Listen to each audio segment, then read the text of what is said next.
Irmãos, vamos abrir as nossas Bíblias no livro do Êxodo, segundo livro aí da Bíblia, no capítulo de número 25. Estou lendo aqui na versão King James Fiel, vai ser projetado aqui na tela.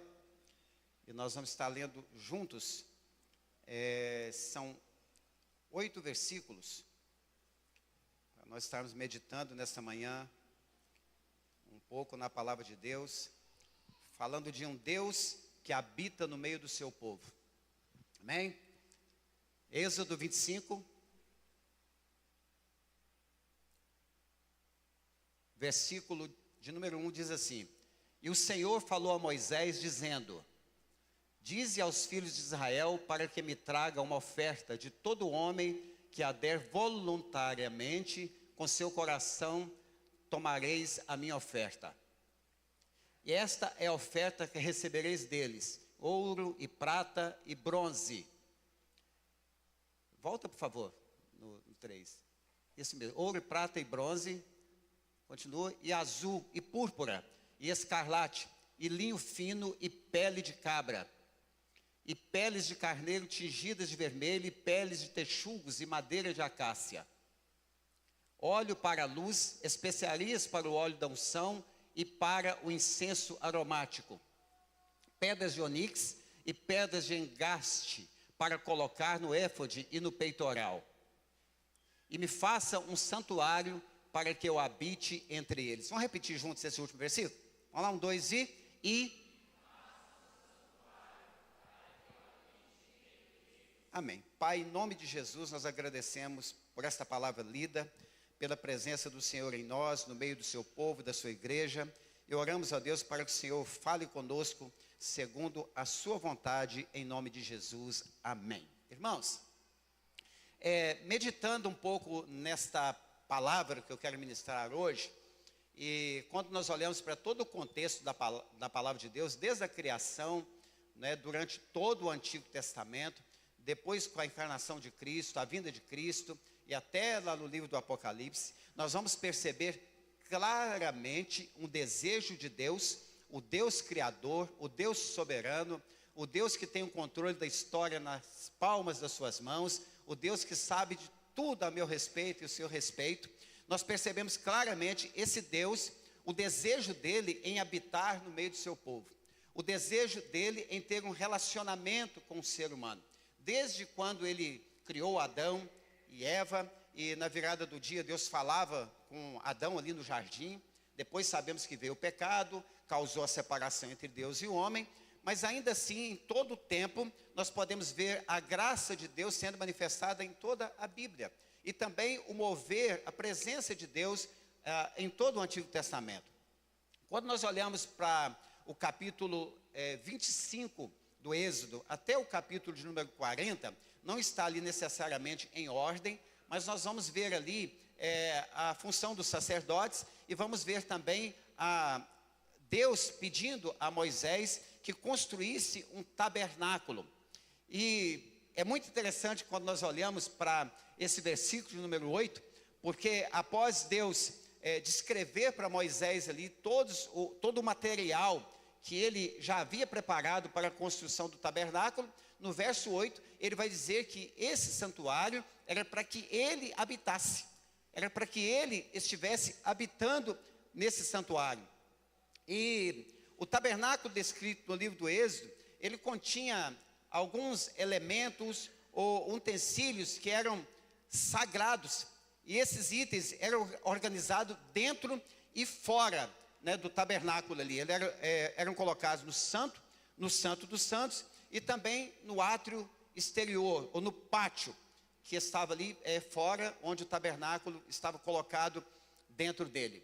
A responsabilidade, durante toda a peregrinação de Israel no deserto, em montar e desmontar esse tabernáculo, era dos levitas. Somente eles poderiam fazer isso. E isso traz ensinamentos também poderosos para as nossas vidas. Nós vamos caminhar um pouco aqui. Entre esses utensílios que estavam dentro do tabernáculo, nós sabemos que a arca do testemunho, ou a arca da aliança, era o mais importante deles. Era uma caixa, um baú, cerca de 1,10 m de comprimento, por 70 de altura e 70 de largura. Ele era feito de madeira de acácia, e tudo ali, né, já apontava para Cristo, mas falando especificamente da arca, a madeira de acácia, resistência, apontava para a humanidade de Cristo, resistência, força, mas apontava para a humanidade de Cristo, enquanto que o ouro, ela era revestida de ouro por dentro e por fora, representava a realeza de Cristo, ou a divindade de Cristo. E dentro dessa arca, continha três, é muito importante observar o que estava dentro dessa arca, que eram as 2 tábuas da lei, que foram escritas pelo próprio Deus lá no monte, dado a Moisés. Havia também a vara de Arão, aquela que floresceu no deserto, mostrando a escolha de Deus, né? E tinha também lá um pote com uma porção do maná, que representava o alimento, a provisão de Deus ali no deserto. Além da arca, que era extremamente importante, havia também a mesa dos pães da proposição, ou pães da presença, que era situada no lugar santo, e segurava ali, estava ali os 12 pães, que representavam as 12 tribos de Israel.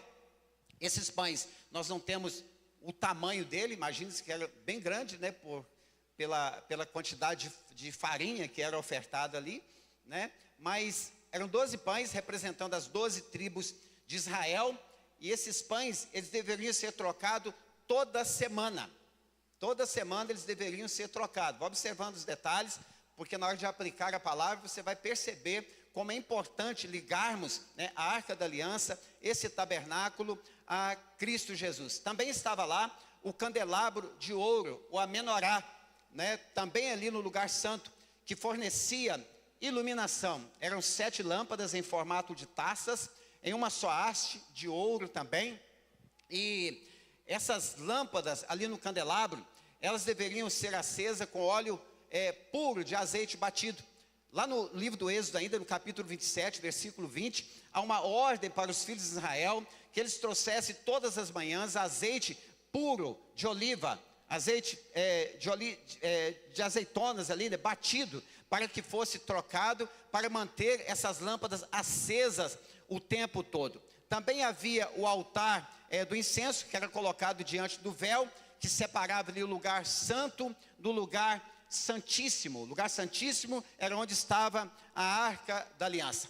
Também havia, logo na entrada, a bacia de bronze, ou pia de bronze, que era colocada, situada ali no átrio, e ela era usada para a purificação dos sacerdotes, onde eles lavavam as mãos, se purificavam ali, antes de prosseguir um pouco mais. Você percebe que, para chegar no Santo dos Santos, para chegar na presença, tinha todo um caminho a ser trilhado?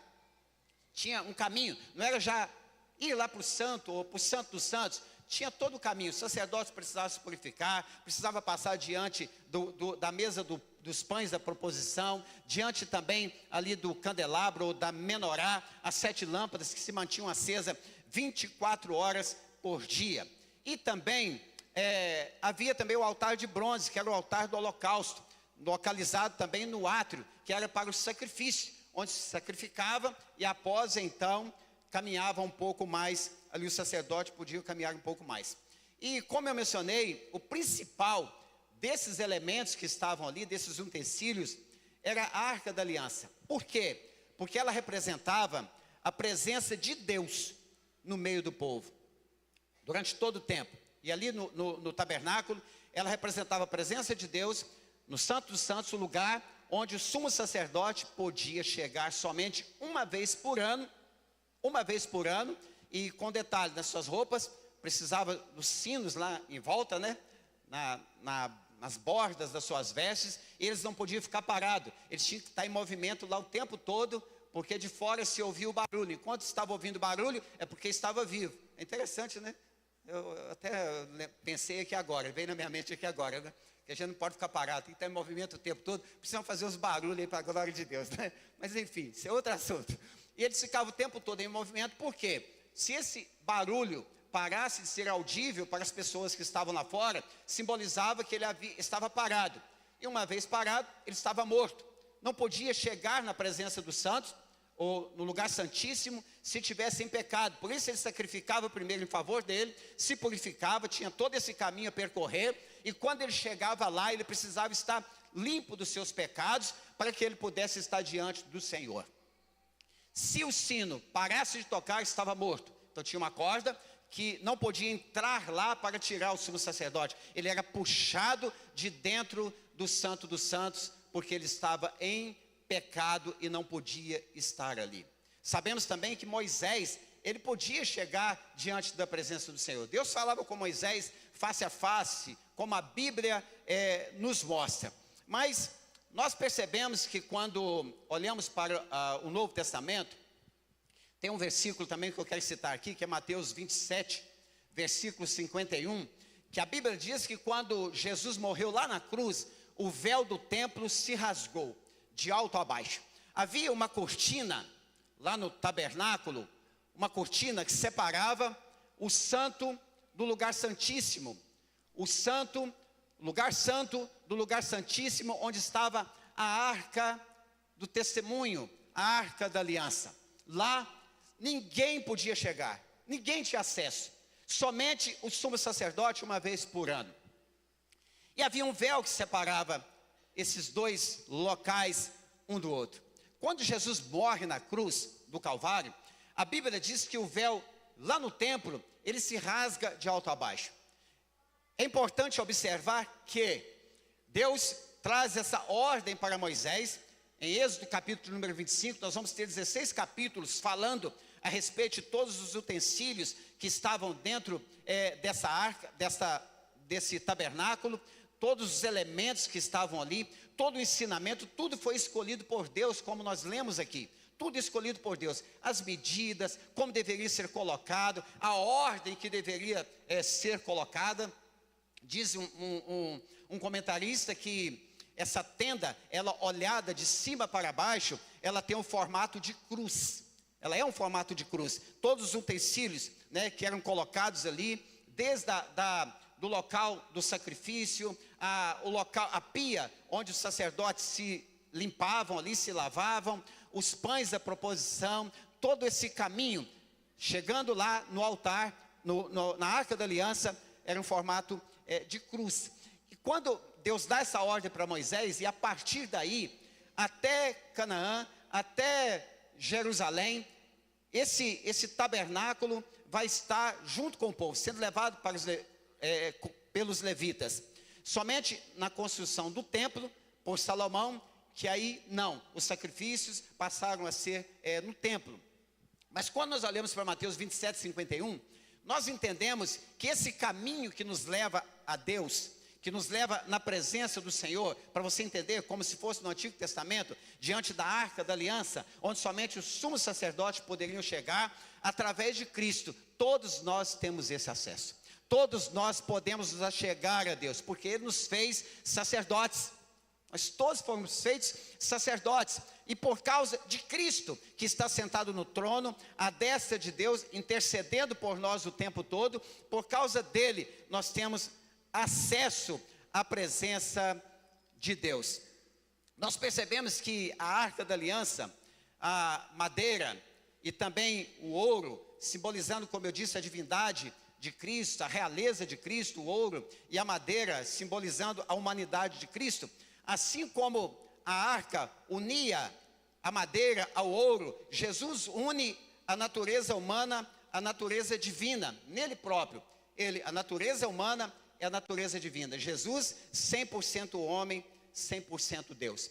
Falei um pouco aqui da arca, mas só para situar um pouquinho mais, esse propiciatório, que é a tampa da arca, e Jesus, né? Nós percebemos aqui, quando lemos sobre a tampa dessa arca, esse propiciatório, que era o lugar da misericórdia, no grego hilasterion, onde o sumo sacerdote aspergia sangue no dia da expiação. Quando nós olhamos para a Bíblia Sagrada e para o Novo Testamento, nós vamos ver em Romanos capítulo 3, versículo 25, que Jesus é o nosso propiciatório. Ele é o nosso propiciatório. É declarado que Deus apresentou Jesus como propiciação pelo sangue, tornando o lugar onde a justiça divina encontra a misericórdia. Está escrito assim: justificados gratuitamente por sua graça, mediante a redenção que há em Jesus Cristo, verso 25, a quem Deus propôs no seu sangue como propiciação mediante a fé, para manifestar a sua justiça, por ter Deus na sua tolerância deixado impunes os pecados anteriormente cometidos. A graça revelada em Cristo, Cristo, através dele, o sacrifício do sangue dele, nós somos perdoados dos nossos pecados. Lá no Antigo Testamento, uma vez por ano, o pecado era encoberto, uma vez por ano. Agora, através de Cristo não, de uma vez por todas. Último e único sacrifício, não precisamos mais. Nós não precisamos mais do propiciatório, não precisamos mais da pia de bronze, não precisamos mais dos pães da proposição, né, falando do tabernáculo, não precisamos mais da arca da aliança, não precisamos mais daquele tabernáculo. Tudo se cumpre em Cristo, e através de Cristo nós temos esse caminho, essa liberdade de nos achegarmos a Ele. Por isso que entendemos que, ao contrário dos animais, cuja a expiação precisava ser renovada anualmente, o sangue de Jesus foi uma única oferta por todos os pecados, uma única oferta por mim e por você. E é interessante que ele diz que, lá no Antigo Testamento, como o sumo sacerdote fazia uma vez por ano, logicamente, todos os israelitas pecavam, durante todo o ano, e pecavam muito. Nós continuamos pecando, infelizmente, né? Todos os dias, não estamos livres de pecar. Mas esse sacrifício de Jesus, que foi feito uma vez por todas, nós somos lavados pelo sangue, purificados pelas águas limpas da sua palavra. Pecamos, mas o Espírito Santo agora, habitando em nós e pelo conhecimento da palavra, nós entendemos que nós fomos perdoados, estamos sendo perdoados e continuamos tendo acesso à presença de Deus todos os dias das nossas vidas. Isto é maravilhoso saber disso. E os elementos dentro da arca ainda e Jesus. Dentro da arca estavam esses 3 itens, como eu mencionei, não é? As 2 tábuas da aliança, ou as 2 tábuas que Moisés recebeu do próprio Deus, a vara de Arão que floresceu e uma porção do maná que estavam ali dentro dessa arca. Esses elementos é importante observar, porque eles apontam para Cristo também. Hebreus 9, versículo 4, a qual pertencia um altar de ouro para o incenso e a arca da aliança, totalmente coberta de ouro, na qual estava uma urna de ouro, contendo o maná, o bordão de Arão que floresceu e as tábuas da aliança. As tábuas da lei, os 10 mandamentos, representam a lei de Deus. Jesus disse que não veio revogar a lei, está lá em Mateus 5, 17, mas cumpri-la. Ele é o único que cumpriu perfeitamente a lei que estava dentro do seu coração. O único a cumprir a lei.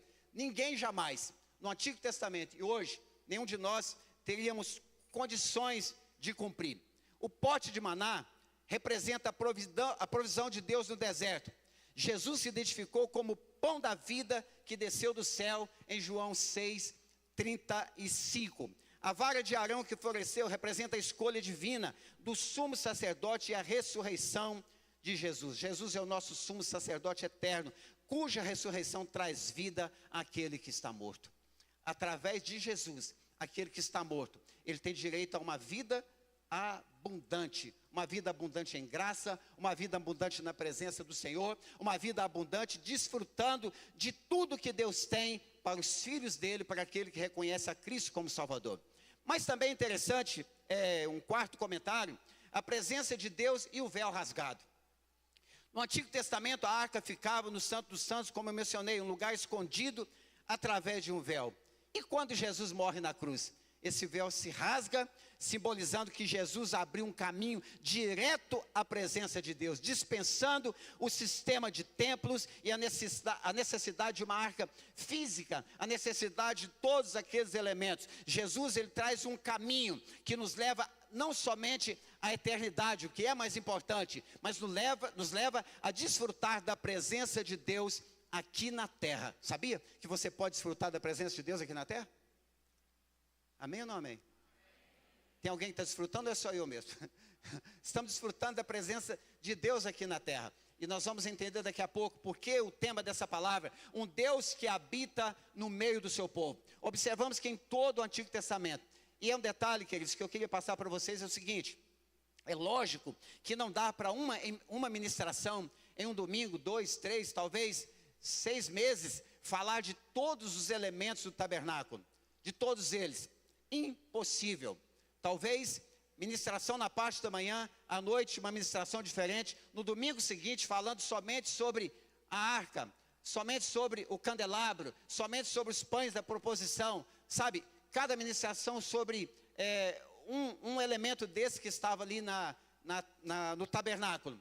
Mas o foco hoje aqui que eu quero trazer é a presença, a importância da presença de Deus, um Deus que habita no meio do seu povo, um Deus que sempre desejou habitar no meio do seu povo, um Deus que sempre desejou se relacionar com o seu povo, um Deus que sempre desejou ter um relacionamento estreito, íntimo com o seu servo, com o seu povo, com a criatura dele ou com os filhos dele.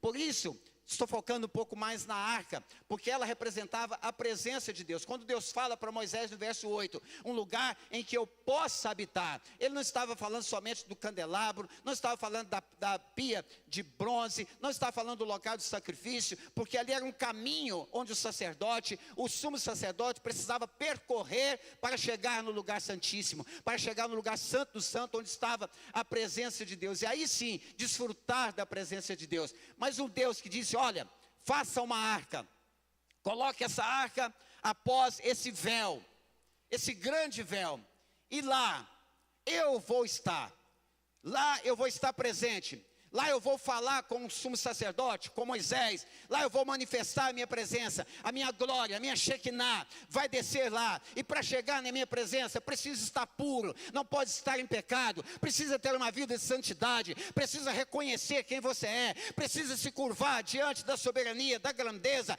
da excelência do nosso Deus, precisa estar alinhado com Deus. Por isso, o sacerdote precisava, o sumo sacerdote, se purificar, sacrificar pelo povo, por ele mesmo, para que ele pudesse chegar diante da arca da presença do Senhor. E durante anos, essa arca, o símbolo da presença de Deus, esteve no meio de Israel. Onde se montava a tenda pelos levitas, estava a presença.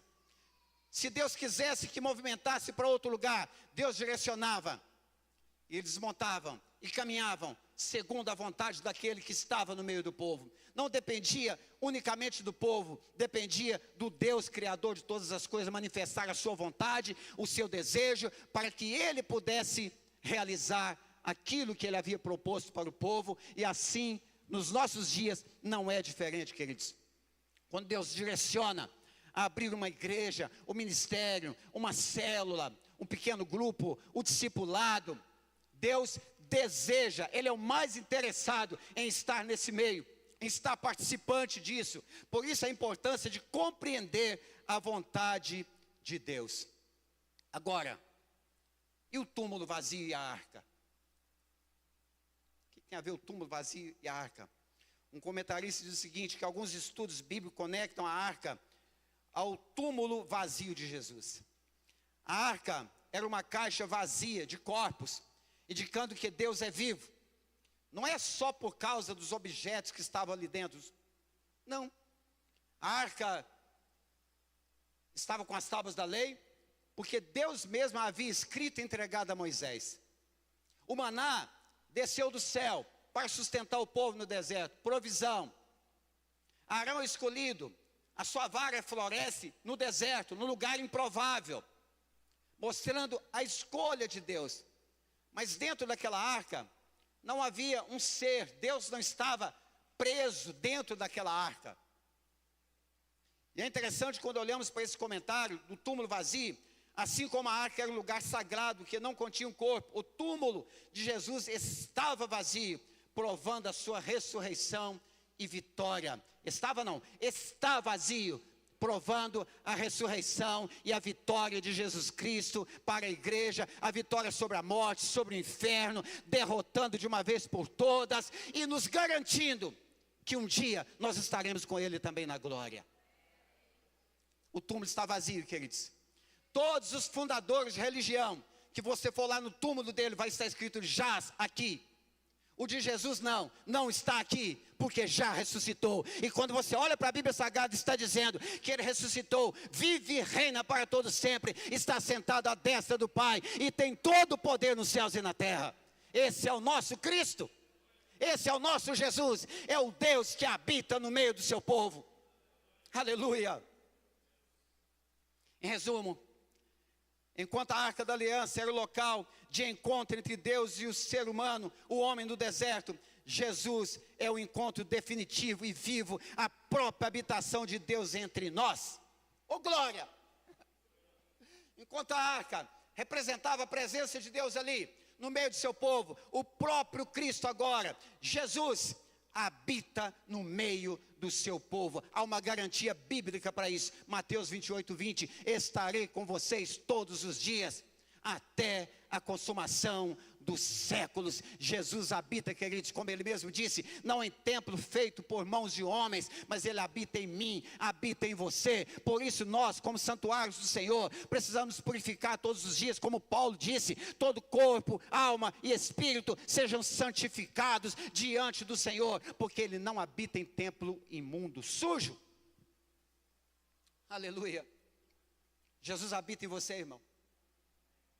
Jesus habita em mim, habita em nós. A primeira vez que aparece, quando nós olhamos para Jesus, a palavra Emanuel, que significa Deus conosco, ou Deus dentro do barro. Aleluia. Em Isaías capítulo 7, verso 14. Primeira vez que você vai ver Emanuel na Bíblia. Porque o Senhor mesmo vos dará um sinal. Eis que a virgem concederá e dará à luz um filho, e lhe chamará Emanuel.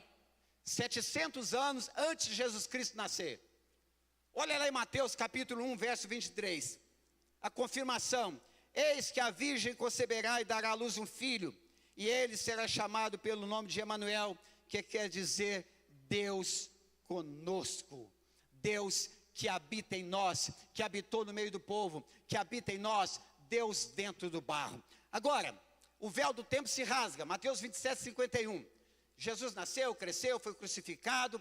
Quando ele morre, o véu do templo se rasga, apontando logicamente para a sua carne, para a sua morte lá na cruz, dando acesso ao ser humano a Deus, acesso ao ser humano ao lugar santíssimo, acesso ao ser humano à presença de Deus. Esse privilégio que nós temos, queridos, um grande privilégio. Quando ele fala em 28:20 de Mateus, que estará conosco todos os dias. Olha que interessante. O Espírito Santo de Deus, terceira pessoa da Trindade, Espírito Santo, Deus, ele habita em mim. Você pode dizer nessa manhã, levanta sua mão para o céu, diga glória, diga, o Espírito Santo habita em mim, o Espírito Santo habita em mim. Queridos, isso é um privilégio, porque desde a criação, no decorrer de todo o Antigo Testamento, o desejo de Deus habitar em homens comuns, simples, como muitos eram nos tempos bíblicos, como muitos são hoje. Pessoas simples, de todas as camadas, de todas as classes da sociedade, independente da sua condição física, independente se tem dinheiro ou não, se sabe tudo ou se não sabe, independente, uma vez que o Espírito Santo vai lá, convence o homem do pecado, ele se arrepende, esse véu foi rasgado para ele. Esse véu foi rasgado, garantindo que eu posso, na minha simplicidade, na minha pequenez, me chegar diante desse Deus poderoso, sem precisar desses elementos, sem precisar, já que nós somos hoje sacerdotes, sem precisar lavar as minhas mãos, me purificar na pia de bronze, sem precisar observar os 12 pães representando as 12 tribos de Israel, sem precisar passar pelo propiciatório, pelo sacrifício, sem precisar de nada disso. Agora, espiritualmente, eu preciso, queridos, eu preciso pedir a Deus que através da palavra me purifique, me limpe todos os dias. Eu preciso, não das lâmpadas, mas eu preciso do óleo que mantinha essas lâmpadas acesas, porque o óleo representa a presença do Espírito Santo de Deus, que mantinha o candelabro aceso, a menorá, o tempo todo, e o que mantém a minha vida, o que mantém a igreja acesa, em movimento, que Ele deu o Espírito Santo de Deus. Aleluia. O pão, o próprio Jesus disse, o pão vivo que desceu do céu, representado também pela palavra. Entenda, se lá eram trocados uma vez por semana, a palavra de hoje, que ele vai servir para você aqui agora, mas amanhã é outra, depois da manhã é outra, e depois da manhã é outra, é alimento, é palavra todos os dias, alimentar da palavra, viver da palavra, mergulhar na palavra, comer a palavra, porque é ela quem nos mantém de pé. Quando você olha a água da purificação lá também, Bíblia também, nós somos lavados por águas limpas, que é a palavra de Deus, queridos. E quando nós conseguimos chegar na presença, na arca, nós entendemos que a vara de Arão floresceu, representando a escolha de Deus ali, Arão como sacerdote. Oh, queridos, quando nós chegamos à presença de Deus, nós nos curvamos. Obrigado, Senhor, porque o Senhor me escolheu também. Obrigado porque o Senhor me escolheu, Pai. Se você pudesse visualizar o pote com a porção do maná, você poderia dizer assim, olha, não é mais esse pão. O pão vivo desceu do céu, Jesus se encarnou, morreu na cruz em meu lugar, e por causa dele eu tenho alimento sólido todo dia, que me mantém com a viva esperança, que me mantém de pé. Se eu pudesse visualizar, e você também, as tábuas, nós poderíamos dizer, ei, agora as leis do Senhor, elas estão escritas no meu coração, foram reveladas aos homens que a escreveram, que escreveu a palavra, e agora ela está dentro do meu coração, e diante de tudo isso, o Espírito Santo habita dentro de mim, alimento, águas limpas, palavra, presença, que me orienta, que me direciona, que ilumina a palavra, que me sustenta, que intercede por mim em tempos difíceis, que me conhece. Oh, aleluia. Você, queridos, é o tabernáculo da habitação de Deus. Nós somos o templo da habitação de Deus, escolhidos pelo Senhor. Deus fala para Abraão, para Moisés, tudo que nós vemos no verso 1 ao 8, traga todo o material e construa um lugar para que eu possa habitar no meio do meu povo. Quando Jesus morre na cruz, queridos, lembra de Deus, em João 3,16, Deus ama o mundo de uma tal maneira, a tal maneira quer dizer que ninguém consegue compreender que amor é esse, que envia seu único filho para morrer na cruz, para que todo aquele que nele crê não pereça, não seja condenado, mas tenha uma vida eterna. Quando nós olhamos para Deus enviando Jesus, nós percebemos claramente Jesus morrendo na cruz, subindo ao céu, dizendo que enviaria a promessa realizada pelo profeta Joel no Antigo Testamento ainda, a promessa feita pelo pai dele. Era Deus dizendo assim, olha, conjecturando aqui, ei, meu filho, desce lá, porque não tem ninguém. Deus olhou para a terra, não viu um justo sequer, ninguém que se arrependesse, ninguém que tivesse condição de se achegar a ele, ninguém que por si só pudesse se salvar.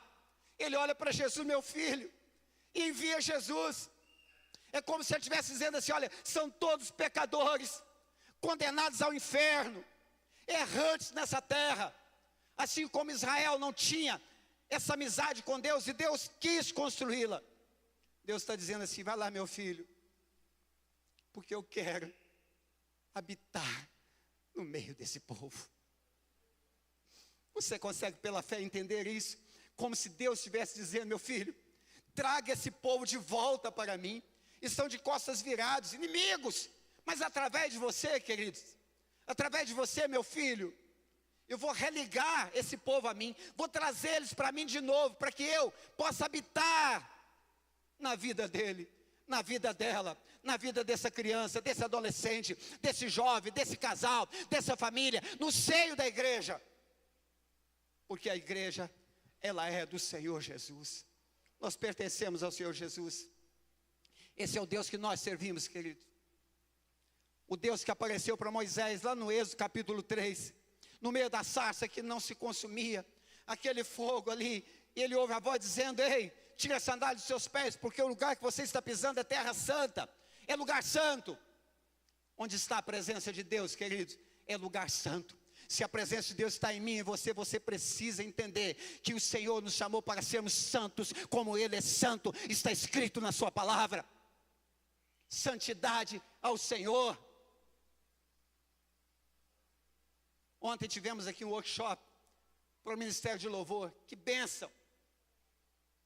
Participei de boa parte dele ali de cima, observando. Que bênção, que maravilha. Você que não veio, perdeu. Você que faz parte do Ministério do Louvor e não veio, perdeu uma rica oportunidade.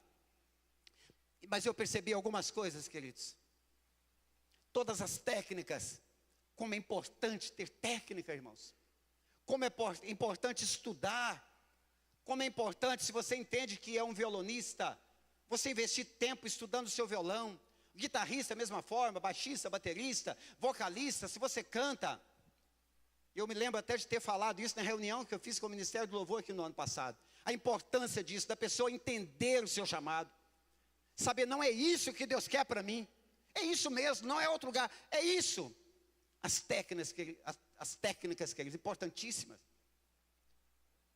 A maneira de se portar no altar, as vestimentas. Isso não é só no altar não, né? Na igreja como um todo. Para os homens e para as mulheres, não é só para as mulheres, para os homens também. A maneira de se vestir, se nós somos santos, se o lugar é santo, se nós estamos aqui para cultuar o Senhor, como a Bíblia nos orienta a vestir, a nos portar decentemente na presença do Senhor. Como tudo isso é importante, mais um detalhe. Como é importante, queridos, como é importante você perceber, a Nívia diz aqui que o altar não é lugar de buscar, não é? É lugar de oferecer, é lugar de sacrifício.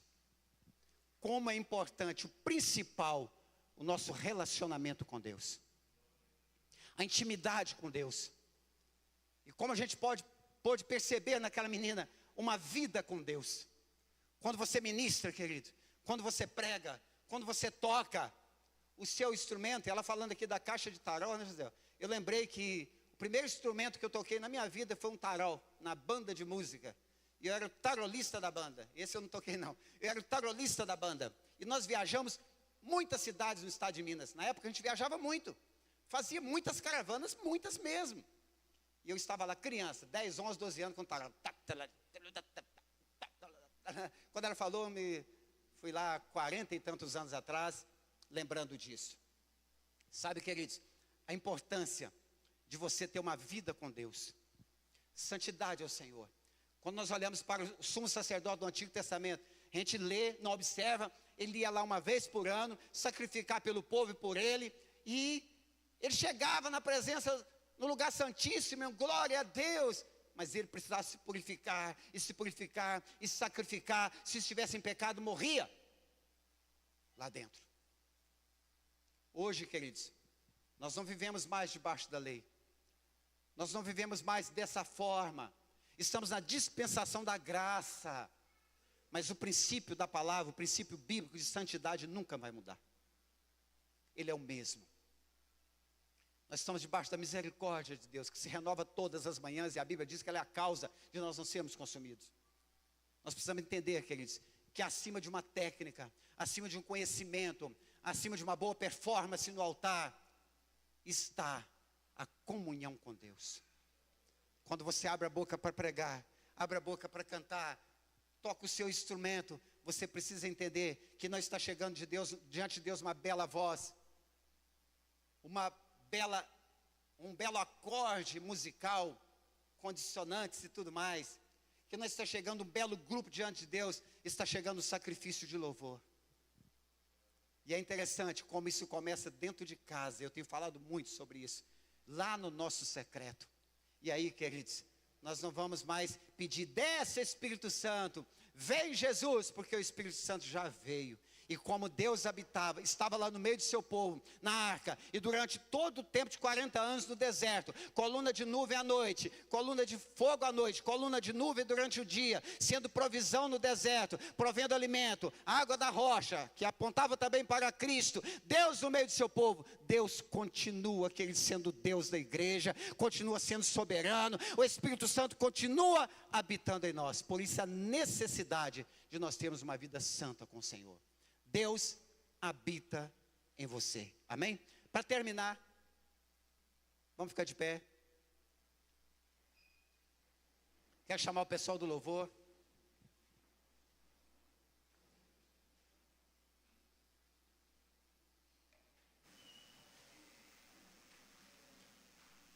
Como é difícil resumir uma palavra que deveria, talvez, semanas ou meses, em tão pouco tempo.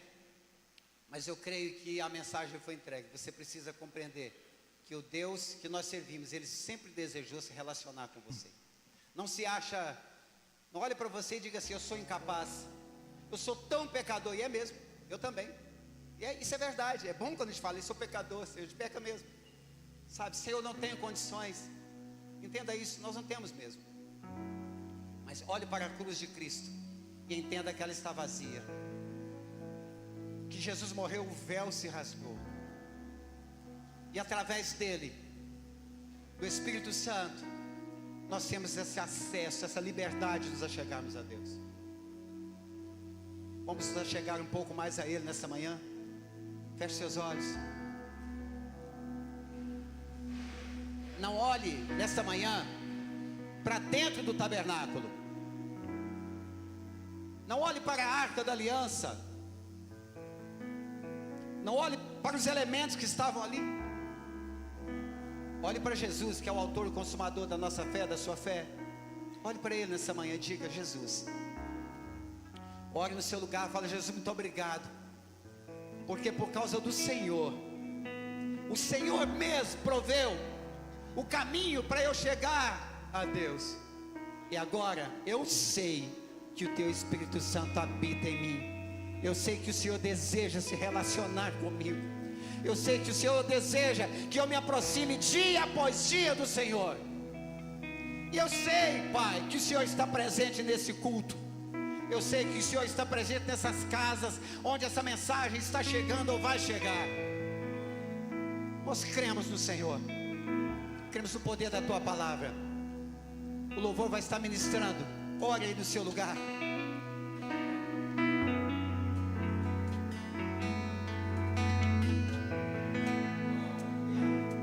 Muito obrigado. Fogo em Teus olhos fez eu me apaixonar.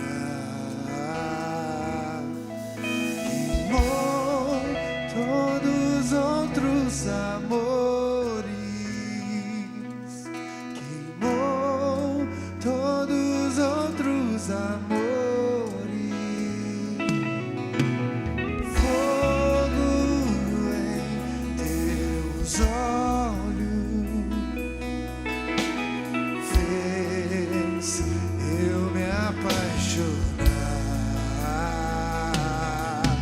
Queimou todos os outros amores, queimou outros amores.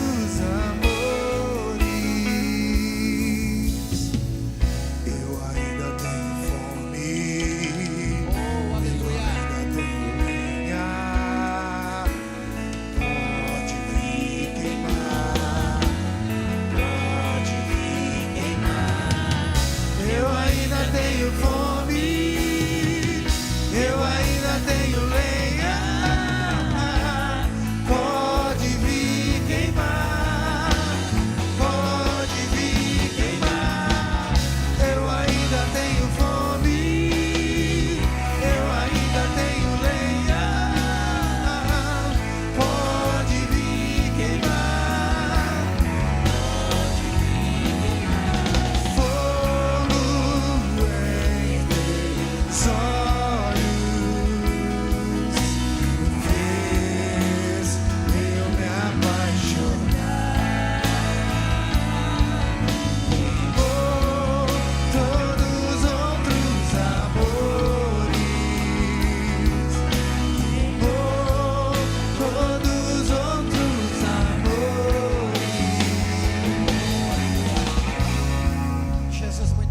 Senhor. Oh, obrigado pela sua presença nesse lugar. Por saber que teu Espírito Santo habita em nós, habita na igreja, habita no meio do seu povo. Por saber que o Senhor continua sendo a nossa provisão, sustento, o caminho que nos levou ao Pai, que nos trouxe de volta à comunhão com Deus. Muito obrigado, Senhor, por se entregar naquela cruz, o véu que se rasgou de alto a baixo, nos dando esse acesso. Por isso a sua igreja clama, a tua igreja ora, e tenha certeza que esse clamor chega diante do Senhor. Obrigado pela tua presença aqui nesta manhã. Obrigado pela vida de cada um dos teus filhos, cada família aqui representada. Obrigado pela tua presença. E nós aplaudimos ao Senhor, aplaudimos ao Senhor, aplaudimos ao Senhor. Pode vir queimar, pode vir queimar. Eu ainda tenho fome, eu ainda tenho lenha. Pode vir queimar, pode vir queimar. Eu ainda tenho fome, eu ainda tenho lenha. Pode vir queimar, pode vir queimar. Aleluia. Oh, Jesus maravilhoso. Como é bom o Senhor estar na sua presença. É bom saber que o Senhor habita em nós. É bom saber, oh Deus, que o Senhor se preocupa conosco. Muito obrigado, Jesus, por esta manhã abençoada. Amém.